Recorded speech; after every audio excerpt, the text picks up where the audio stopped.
ஓம் Saravanabhava channel வாயிலாக உங்களை சந்திப்பதில் பெருமகிழ்ச்சி அடைகிறேன். இன்றைய பதிவு செவ்வாய் பெயர்ச்சி பலன்கள். பொதுவாக செவ்வாய் சகோதர காரகன், நிலத்துக்கு காரகன், ரியல் எஸ்டேட் துறைக்கு சொந்தக்காரர், அனைத்து விதமான சீருடை அணிந்து பணியாற்றி கொள்ளக்கூடிய துறைக்கு சொந்தக்காரர், அதிகாரம், மருத்துவத்துறைக்கு காரணகர்த்தாவாக இருக்கக்கூடியவர், கோபம், ஆக்ரோஷத்துக்கு சொந்தக்காரர். ஸோ இந்த செவ்வாய் பகவானானது மேச மனையில் ஆட்சி பலத்தோட வலிமையாக இருக்கக்கூடிய இந்த காலகட்டத்தில் 12 ராசிகளுக்கும் என்ன மாதிரியான பலன்கள், சாதகம் என்ன, பாதகம் என்ன, எதை செய்யலாம், எதை செய்யக்கூடாது, என்ன தெய்வத்தை வழிபடுவது இந்த காலகட்டத்தில் சிறப்பு என்பதை பற்றி டீட்டெயிலாக இந்த பதிவில் நம்ம பார்க்க போகிறோம். ஸ்கிப் பண்ணாமல் முழுவதும் பாருங்கள். கண்டிப்பாக ஏதாவது ஒரு ரூபத்தில் யூஸ்ஃபுல்லாக இருக்குங்கிறதுல எந்தவித மாற்று கருத்தும் கிடையாது. நம்ம சேனலை நீங்கள் ஃபஸ்ட்டு டைம் பார்ப்பவர்கள் என்றால் மறக்காமல் சப்ஸ்கிரைப் பண்ணிக்கிங்க. கும்பராசி அன்பர்களே, செவ்வாய் பெயர்ச்சியால் என்ன பலன்? அதாவது இதுவரை மீன மனையில் இருந்த செவ்வாய் பகவான் இப்போ மேச மனையில் ஆட்சி பலத்தோட ஸ்ட்ராங்காக இருக்க போகிறார். எது வரைக்கும்னா 20/6/2026 வரை செவ்வாய் பகவான் ஆட்சி பலம் ஸ்ட்ராங்காக இருக்கார்.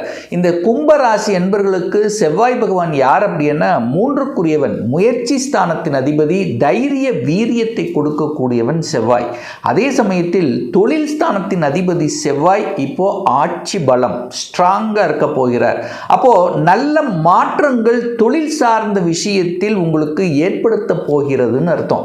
அப்போ கடந்த சில மாதங்களாகவே தொழிலில் ஒரு முன்னேற்றம் இல்லை, தொழில் சார்ந்த விஷயத்தில் சில விஷயங்கள் தடைப்பட்டு கொண்டு இருந்தது, அதை செயல்படுத்த முடியல, ஏதோ ஒரு வகையில் ஒரு வீக்னஸ் இருந்தது, ஒரு கோபம் இருந்தது, ஆக்ரோஷம் இருந்தது, எதுக்கெடுத்தாலும் ஒரு டிசிஷன் எடுக்க முடியல அப்படின்னு இருக்கக்கூடிய இந்த கும்பராசி என்பர்களுக்கு பார்த்தீங்கன்னா இப்போ தொழிலில் ஒரு வளர்ச்சியை நோக்கி செல்லக்கூடிய ஒரு காலகட்டம்.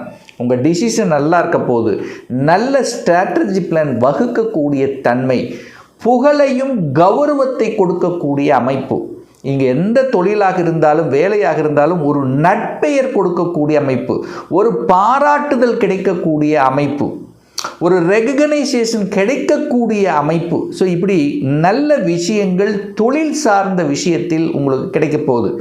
சப்போஸ் நீங்கள் வியாபாரத்தில் இருக்கிறீங்கன்னு வச்சுங்களேன், நல்லபடியாக நடக்கக்கூடிய அமைப்பு, உங்கள் முயற்சியால் வியாபாரம் தலைக்கப் போகிறதுன்னு அர்த்தம். புதிய ஒப்பந்தங்கள் உங்களுக்கு கிடைக்கப் போகிறதுன்னு அர்த்தம். உங்கள் பேச்சு, அதாவது வியாபாரத்துக்கு அந்த நுணுக்கங்கள் வேணும் அல்லவா, அந்த நுணுக்கங்கள் இந்த காலகட்டம் உங்களுக்கு சிறப்பாக இருக்க போகுதுன்னு சொல்லலாம். அதே வேலையில் இருக்கக்கூடிய கும்பராசி என்பர்கள் இப்போ உங்களுக்கு ஒரு மனமாற்றத்தை தரும். வேலை மாறிடலாமா, வேறு இடத்துக்கு போகலாமா, இல்லை அடிஷ்னலாக ஏதாவது நம்ம செய்யலாமா. ஸோ இப்படி ஒரு நல்ல விஷயங்கள் உங்கள் மனதில் ஒரு ஆழமாக பதியக்கூடிய தன்மை இருக்கும். அதே சமயத்தில் பார்த்திங்கன்னா ஒரு சிலருக்கு ஒரு பதவி உயர்வு காத்து கொண்டு இருக்குன்னு சொல்லலாம், ஒரு ப்ரொமோஷன் கிடைக்கக்கூடிய. ஏன்னா 10ஆம் அதிபதி வலிமை பெறுகிறது அல்லவா கும்பராசி என்பவர்களுக்கு.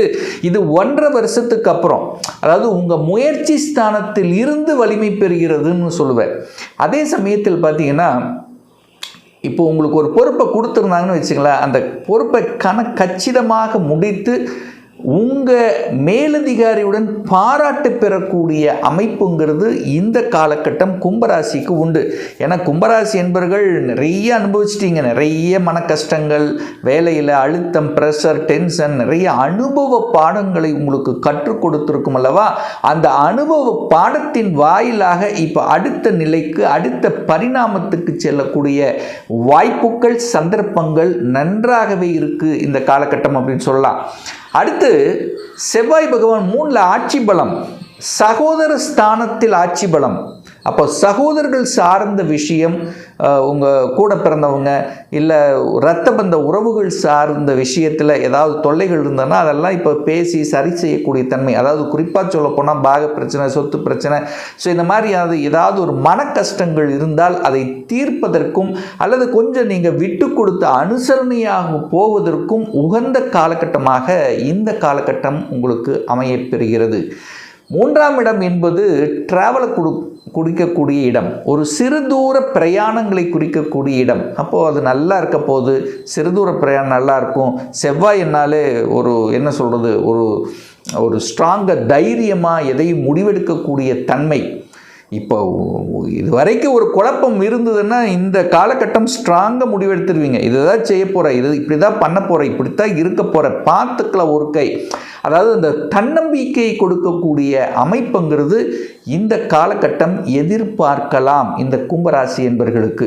அதுவும் மூன்றாம் இடம் என்பது நான்காம் இடத்துக்கு விரையாதிபதி அல்லவா. அப்போது எதையெல்லாம் விற்பனை ஆகணும், அது நாலாம் இடம் நிலம். அப்போ நிலம் யாருக்காவது விற்பனை ஆகலை, விற்பனை ஆகணும், அல்லது இதை விற்றுட்டு இன்னொரு இடத்தை வாங்கணும் அப்படின்னு நினச்சிட்டு இருக்கக்கூடிய கும்பத்துக்கு சக்ஸஸ் கொடுக்கும். அப்போ விற்பனை சார்ந்த விஷயங்கள் நல்லா இருக்க போது, டார்கெட் கொடுத்து செய்யக்கூடிய வேலைகள் கணக்கச்சிதமாக முடிப்பீங்க. உங்களுக்கு ஒரு டார்கெட் கொடுத்தாங்கன்னா இந்த மாதம் அந்த டார்கெட்டை ரீச் பண்ணிடுவீங்க.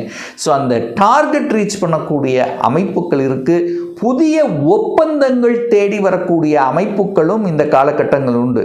ஒரு ரிஜிஸ்ட்ரேஷன் பண்ணக்கூடிய அமைப்பு, அதுவும் இந்த காலகட்டம் நல்லபடியாக இருக்கிறது இந்த கும்பராசி என்பவர்களுக்கு. இந்த செவ்வாய் பகவான் பார்த்தீங்கன்னா முதல்ல அஸ்வினி நட்சத்திரத்தில் பிரயாணம் பண்ண போகிறார். அது 28/5 வரைக்கும் அஸ்வினியில் உட்கார போகிறார். அஸ்வினிங்கிறது கேது, கேது 7ஆம் இடத்துல இருக்குது. அப்போது செவ்வாய் கேது கனெக்ட் ஆகுது. அப்போது செவ்வாய்ங்கிறது ஒரு கலத்திர கார கிரகம், கேதுவோடு கனெக்ட் ஆகுறதுனால கணவன் மனைவி சார்ந்த விஷயத்தில் கொஞ்சம் அனுசரித்து போகணும். ஏன்னா சனி 2ஆம் இடத்துல உட்கார்ந்துருக்கு, 7ஆம் இடத்துல கேது உட்கார்ந்துருக்கு. அப்போ மனைவி சார்ந்த விஷயம் அல்லது கணவன் சார்ந்த விஷயத்தில் இந்த காலகட்டம் கொஞ்சம் விட்டு கொடுத்து அனுசரணையோடு செல்லணும் என்பதை ஞாபகத்தில் வச்சுக்கோங்க. அதே சமயத்தில் இந்த கேதுங்கிறது ஏதோ ஒரு வகையில் ஞானத்தை கொடுக்கக்கூடிய ஒரு கிரகம்.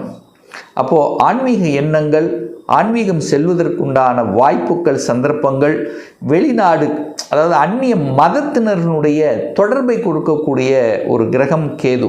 ஸோ அதுவும் உங்களுக்கு சப்போர்ட் பண்ணும்.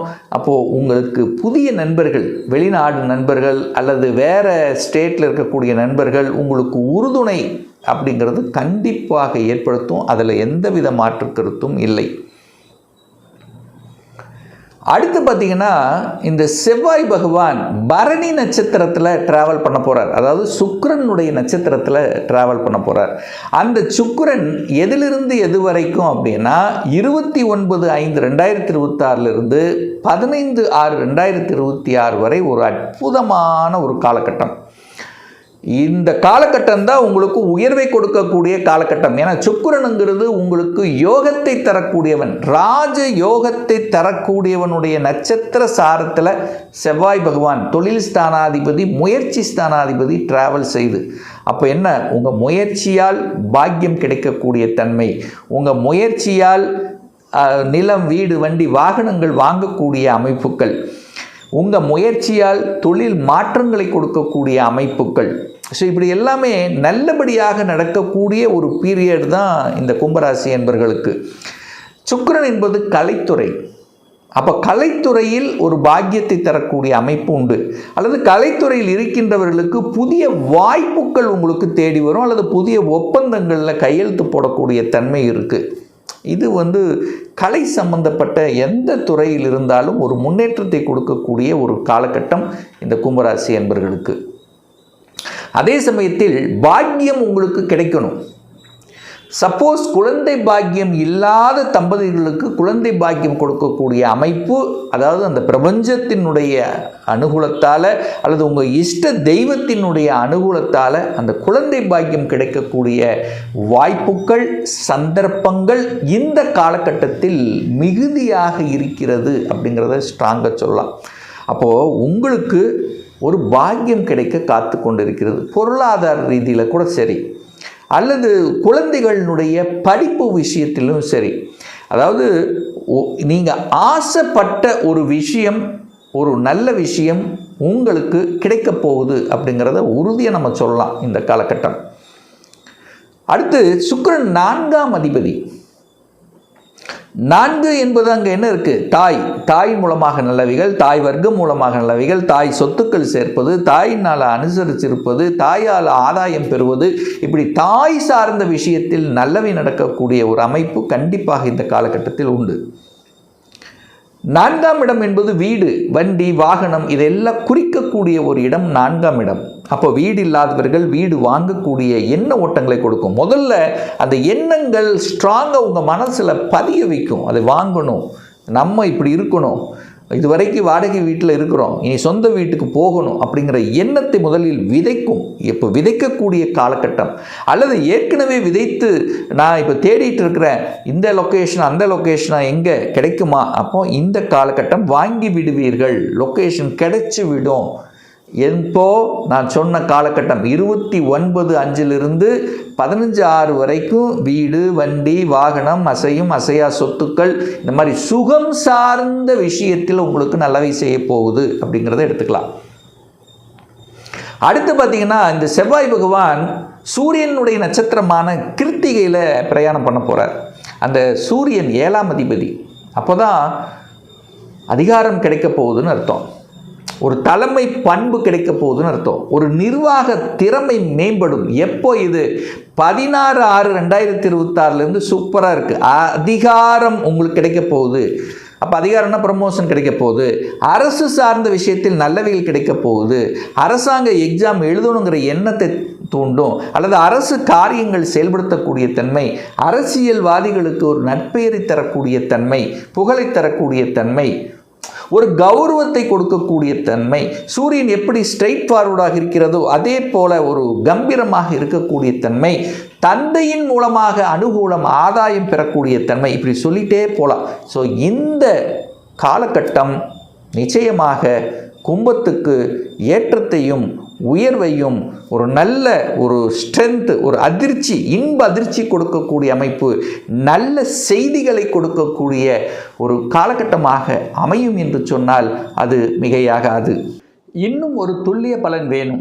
உங்கள் ஜாதகத்தில் கிரகங்கள் எப்படி இருக்கிறது, என்ன ஆதிபத்தியம் இருக்கிறது, செவ்வாய் பகவான் எப்படி இருக்கிறார், ஆட்சி பலத்தோடு இருக்காரா, உச்சமாக இருக்காரா, வர்க்கோத்தம பலம் பெற்றிருக்கா, செவ்வாய் பகவான் பாவ கிரகங்களின் தொடர்பில் இருக்கா, அல்லது 6, 8, 11ஆம் அதிபதி 6, 8, 12ஆம் அதிபதிகளுடைய தொடர்பில் இருக்கா என்பதை பொறுத்தும், இப்போ உங்களுக்கு என்ன தசா புத்தி அந்தரம் சூட்சமம் நடக்கிறது என்பதை பொறுத்து நீங்கள் கேட்கக்கூடிய எந்த கேள்வியாக இருந்தாலும் சரி, இந்த 2026 சொந்த தொழில் செய்வதற்குண்டான கொடுப்பினை நம்முடைய ஜாதகத்தில் இருக்கா?